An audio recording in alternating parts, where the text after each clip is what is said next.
Bonsoir et d'abord cette information. Le trafic sur une portion du RERC entre Brétigny-sur-Orge et Étampes et du TER entre Paris et Orléans a été fortement perturbé, peut-être encore à l'heure actuelle, après une fuite de gaz en bordure de voie à hauteur d'Étréchy. Il s'agit, selon les premiers éléments, d'une foreuse de la SNCF qui aurait percé accidentellement une canalisation à haute pression.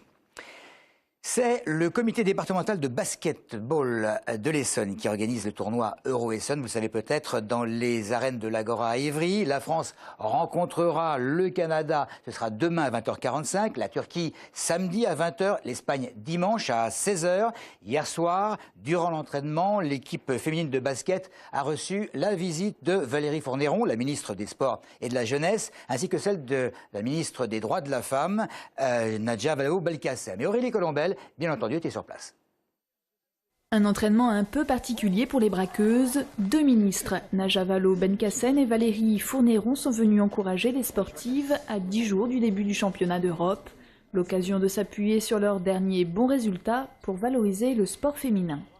On le voit, il y a une place pour le sport féminin sur ce territoire de l'Essonne. Il y a une grosse attention sur encore des inégalités qui existent d'accès au sport féminin. Et on sait que quand on montre, c'est-à-dire à l'ensemble de notre public, des équipes comme celle de cette équipe nationale de basket qui ont réussi au plus haut niveau, beaucoup de jeunes ont besoin de cette image d'exemplarité pour se dire « pourquoi pas moi ». Les femmes en France consacrent beaucoup moins de temps aux activités sportives que les hommes. La ministre des Droits de la Femme veut inciter les Françaises à prendre le ballon. Il nous faut rééquilibrer les choses parce que la réalité, c'est que vous avez des jeunes filles que le sport attire et que le sport, ça véhicule des valeurs, c'est source d'épanouissement. Donc on a tout intérêt à promouvoir le sport auprès des filles, auprès des femmes. Et donc les braqueuses, en fait, elles donnent envie à beaucoup de générations de jeunes filles de se lancer à leur tour. C'est le cas de ces jeunes filles. Ces basketteuses du club de Corbeil-Essonnes ont remporté dans leur catégorie le championnat du département. Pour les récompenser pour leur bonne attitude sur le terrain, elles ont pu rencontrer leurs idoles en vrai. Moi, je regardais les Jeux Olympiques de Londres et là, c'est mieux de les voir en vrai en fait, par rapport à la télé. Elles m'impressionnent. Je regarde leur entraînement pour pouvoir essayer d'être à leur niveau plus tard, mais j'espère. À noter également que le club de Corbeil-Essonnes est le plus féminisé du département, avec 50% de filles.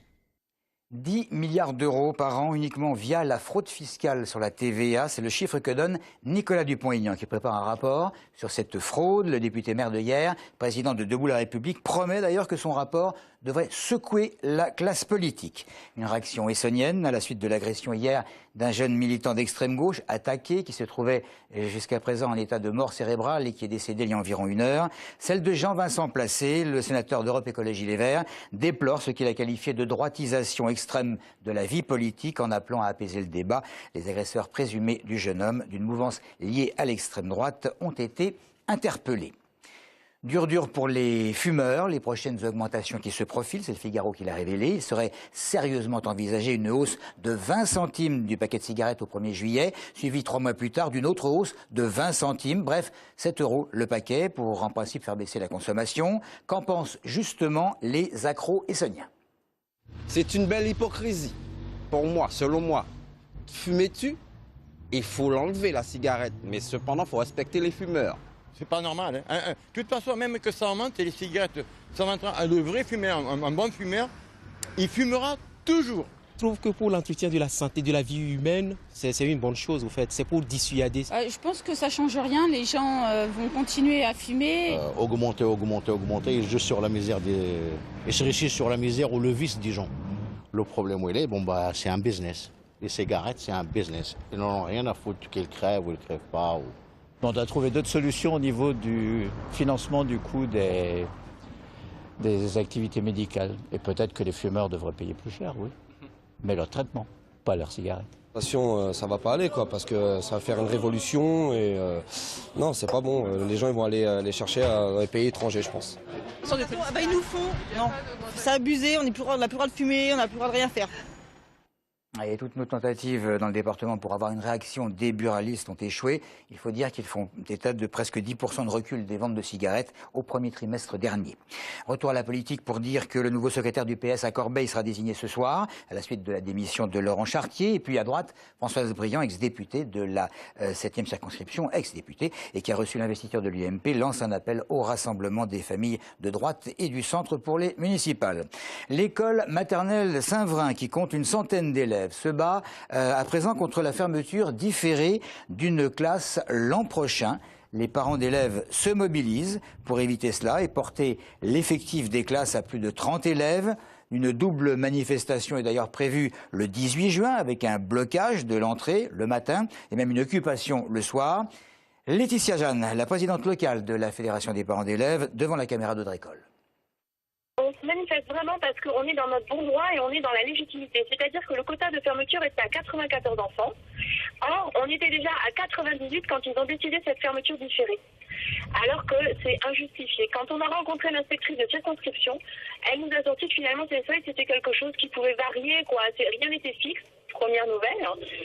Elle nous a quand même maintenu que bon, dans le temps il y avait 50 enfants par classe. Donc aujourd'hui s'ils étaient 33, c'était vraiment pas un souci. C'est la 5e opération Andillot à Brunois, la découverte des plaisirs aquatiques par plusieurs dizaines de jeunes handicapés, pensionnaires d'instituts médico-éducatifs, de nombreuses activités, une bonne ambiance, comme Bilal Boisouni et Johan Garcia ont pu le constater. Il n'y a pas. Merci. Merci de nous prévenir.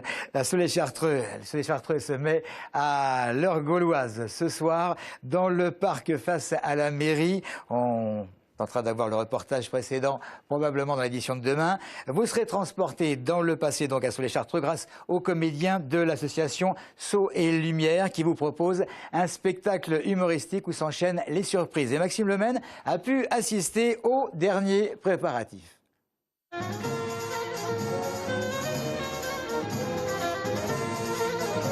Toutatis, bienvenue dans le petit village gaulois de Salux. À quelques heures du show, les bénévoles s'activent en coulisses.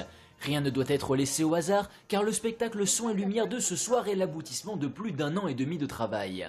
Sur scène, on est une quarantaine, et derrière, on est beaucoup moins.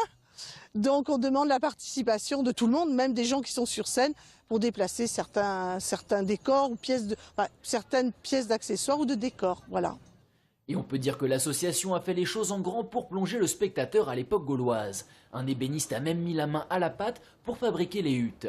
Mais que serait un décor sans ses comédiens et leurs costumes? Laurence, comme de nombreux bénévoles, collectionne les casquettes.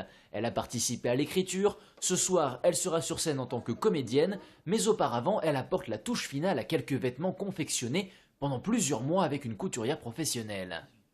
Eh ben, Gaulois, il a une blouse, il a des braies. Les braies, c'est pour les hommes, les jupes longues avec un petit volant en bas pour les femmes.